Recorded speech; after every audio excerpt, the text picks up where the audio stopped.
Okay, now we have our fourth and final letter. Okay, here we go. All right. Hello, Oz Brothers. I came across your podcast recently. It's a great show, guys. Thank you very much. Yeah, thank you. Yeah, and I hope you can give me some much-needed advice. Well, we'll do our best. I have a work colleague called Ben who is always telling jokes, and he has a bit of a bad boy reputation. The problem is a lot of the jokes are often sexist or inappropriate for an office setting. I secretly find the jokes funny, but I never laugh or show him any encouragement as I don't want to be considered politically incorrect at work. My issue is that I find myself being attracted more and more to him. I think Ben is super hot and I can't stop thinking about him. Just recently, I started having sexual fantasies about being trapped in the lift with him. And she put an exclamation mark there too. Yeah, right. What do you... Well, I'm assuming... What do you think, Oz Brothers? Should I just go for it and make a move on Ben and risk the backlash of my PC colleagues? Or should I just ignore my fantasies and keep my legs crossed? My legs crossed at work. It's pretty funny. Okay. It is. Emma. Yeah. Okay, Emma, also known as Smouldering, from the Sunshine Coast in Queensland. Phil, please be philosophical. Philosophical. Do you want to go deep and weird? Go for it. Well, I tell you what, it's not just smouldering; it is white hot. In the studio right now, it is white hot. Really? Smouldering. Okay. Goodness me, I'm just waving off the fumes. I wonder what that noise was. All right. Well, okay, Emma, clearly you have feelings for this guy. You know, there's nothing wrong with being a bit of a bad boy. It sounds like it's a bit tongue-in-cheek. He's not super bad. He's just a bit cheeky and he's telling a few bad jokes. But you know what? You have feelings for him and follow your heart. Make a move on him. Nothing wrong with the girls making the move. Emma, make a move. That's great advice. I'm with you on this one. What we have here is a girl in a workplace environment where everyone is politically correct. They're all looking at each other, glancing sideways. Did I say the right thing or what do they think? It's too scary. You don't need it. It's too complex and weird. Life is already too complex. You don't need all this.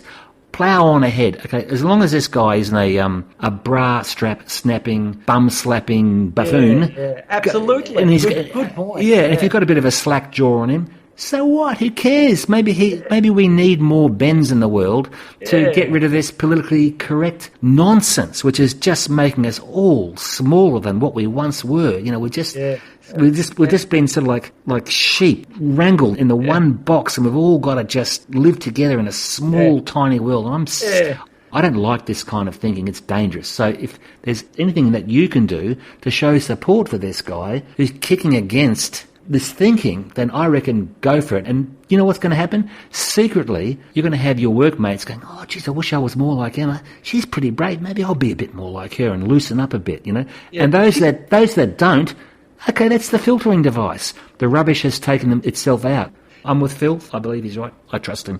You and I both know that, you know, a bit of a risque joke is not too bad. I've heard worse. Like the point you make about him not being sexually harassing people, well, I suppose it is a form of sexual harassment, but, you know, like you said, he's not physically harming anyone or displaying sexual harassment.